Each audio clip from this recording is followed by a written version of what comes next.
Good morning. Welcome to Principles of Engineering Math Review. So this is roughly the little over a quarter way through the year. So we're doing a math review for our upcoming quiz. Some of this will be review. Some of this is a little new, but since I've taught a little bit of algebra and how to use formulas, plug in givens, those kinds of things, should be relatively easy, but I'll walk you through the questions.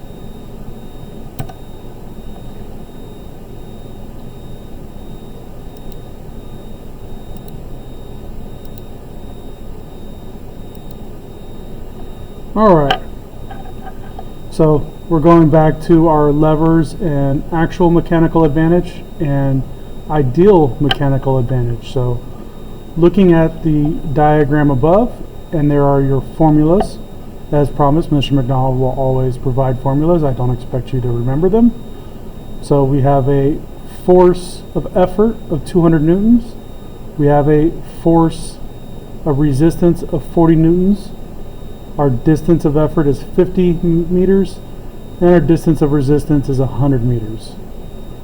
First, what is the actual mechanical advantage?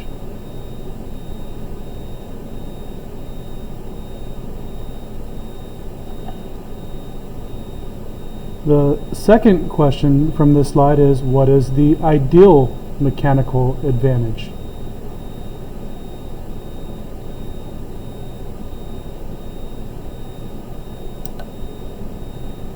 All right, slide number 2. Same formulas, some different numbers. So we've got a force of effort of 2,000 newtons. Our force of resistance is 400 newtons. Distance of effort is 500 meters, and our distance of resistance is 100 meters. First up, what is the AMA?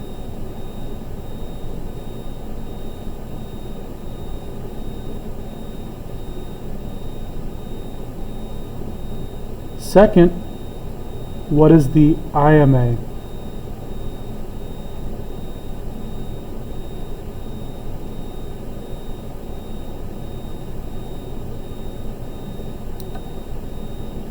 On to slide number 3, so we've gone from a first class lever to a second class lever, so like a wheelbarrow. Same formulas, just the locations of the distance and forces have changed. So force resistance, 150 newtons. Force effort, 450 newtons. The distance of resistance, 500 meters. The distance of effort, 100 meters. First question, what is the AMA? And second question, what is the IMA? All right, moving on to the next slide. Now we're on to a third class lever, so like a set of tweezers. Same formulas again, just again, the forces and the distances have changed where they're referring to. So force of resistance, 150 newtons. Force of effort, 600 newtons. Distance of effort, 100 meters. Distance of resistance, 500 meters. Same two questions. First is, what is the AMA? And what is the IMA?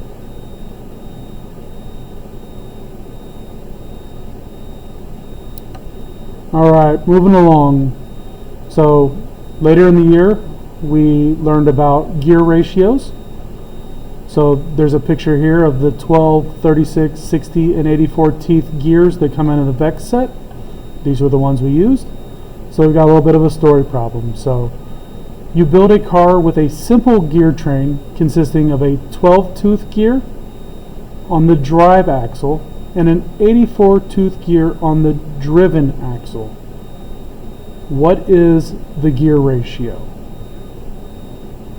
Your answer should be in simplest form.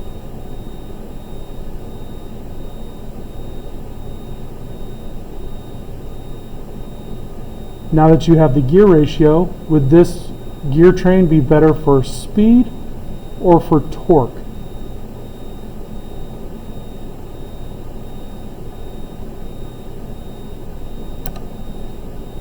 Next slide. Little revision on the word problem. So we've got your car still has a simple gear train consisting of a 36-tooth gear on the drive axle and a 12-tooth gear on the driven axle. What is the gear ratio?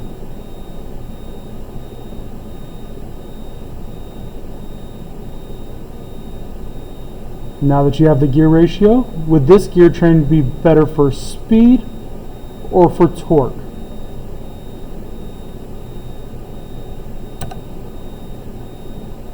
Alright, our third gear train problem.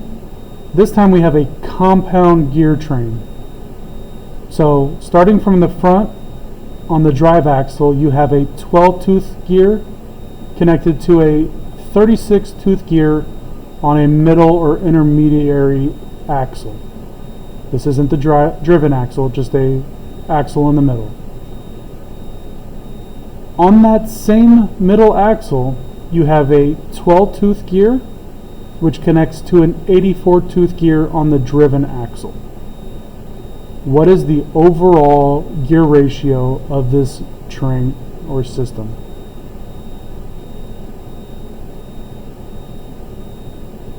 Now that you've calculated that gear ratio, would that gear train be better for speed or for torque?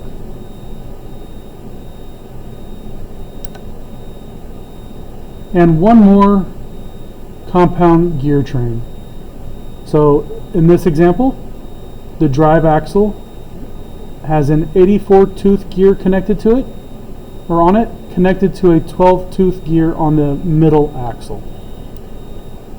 On the middle axle, you also have a 12-tooth gear, which connects to an 84-tooth gear on the driven axle. What is the overall gear ratio of this system? Again, like the last three problems, your answer should be in simplest form. And now that you have that gear ratio, would this be better for speed or for torque?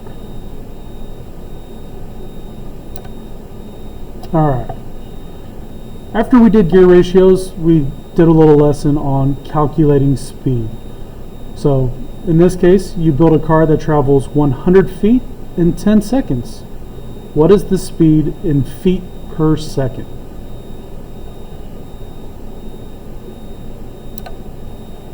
Next problem. Same distance, we have a car that's traveling 100 feet. This time it takes 25 seconds. What is the speed in feet per second?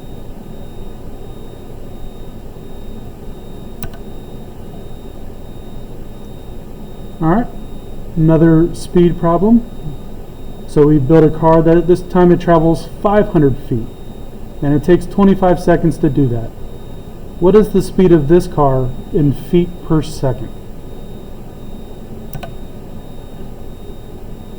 Alright, so this one here, we're going to do a couple of formulas that are new, but they are engineering, and it's simple algebra, so you should be able to plug numbers in and solve the problem. So this is the formula for force, and it's force equals pressure times area. One thing you'll notice here, the letters typically are close to whatever the first letter is of what it stands for. So like F equals force, P equals pressure, A equals area. So if you ever get a formula that's just a couple letters like this, and then you have a word problem, take a look and see if you can figure out, and you don't know what the formula is, take a look at the word problem, see if you can find words that start with those letters that might be something like that, like volume, V, W, work, things like that from an engineering standpoint. So anyways, on to the problem. So in this case, you're building a hydraulic system that contains a pipe that has a 20-meter diameter and provides a pressure of 250 pascal. In this case, just giving you units of measure, doesn't really matter what those equal. So you probably may never have heard of a pascal, but that's just a standard unit of measure. So to solve this, two steps. So what is the area of the face of the pipe? So pipes are circles, and you've got an area and you've got a diameter in the problem. So go ahead and solve that first.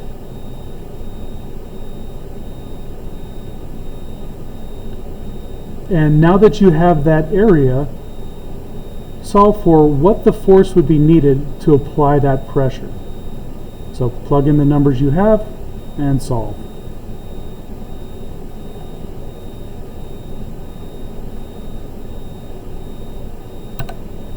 All right, another one of these force equals pressure times area questions. So similar setup, we've got a hydraulic system that contains a pipe that has a 2-meter diameter and provides a pressure of 100 Pascal. Same two steps to get to answer. What is the area of the face of the pipe?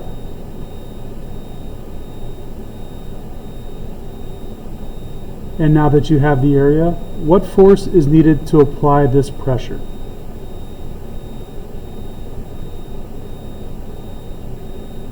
One thing I do want to also call out on here, you want to make sure that you understand and read very carefully what the word problem says. Sometimes question writers will go back and forth between diameter and radius. So it helps to know that the diameter is the full line across the circle that runs through the middle, whereas the radius is half of that. So the diameter equals 2 radius. I didn't go with a tricky question, but you never know. Some teachers like tricky questions. All right. Our next one is percent yield. So this is used a lot when you're trying to design a system and you come up with a theoretical number, so you expect it to do something, and then in reality it's not doing what you expect. Sometimes this is how engineers will determine if there's a leak in the system.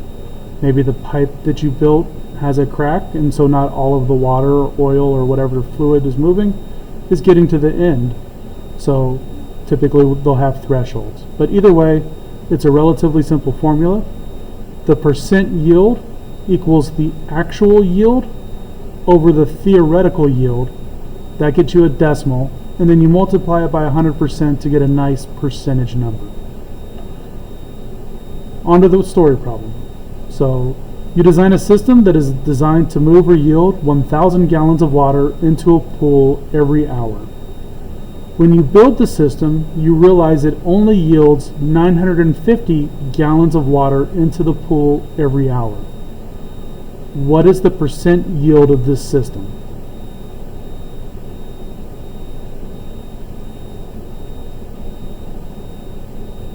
All right.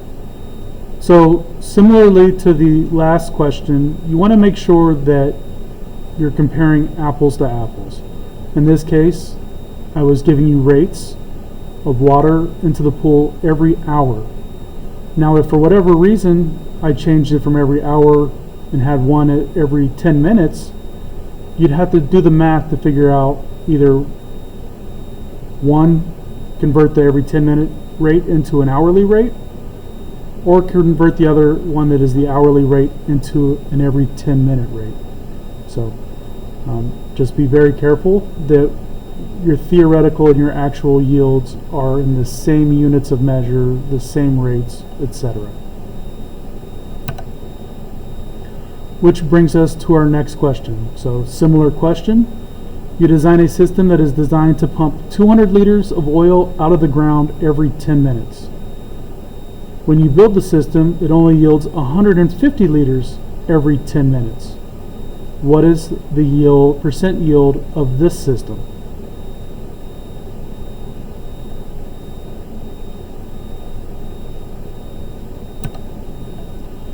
And our next question, you design a system that is designed to pump 200 liters of oil out of the ground every 10 minutes.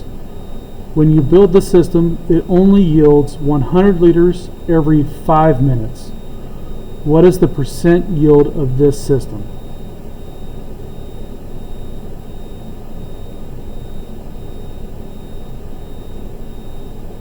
Alright, so hopefully you caught that one. I went ahead and changed the rates one from every 10 minutes and the other one's every 5 minutes. So if you were to take the 100 liters and change that to every 10 minutes, you would double it. So it's still 200 liters every 10 minutes. 200 divided by 200, 100% yield. Alright, that is it for our math review. Hopefully you found this useful. As always, make sure you like, subscribe, and turn on notifications so you see when my latest videos come out. Thanks.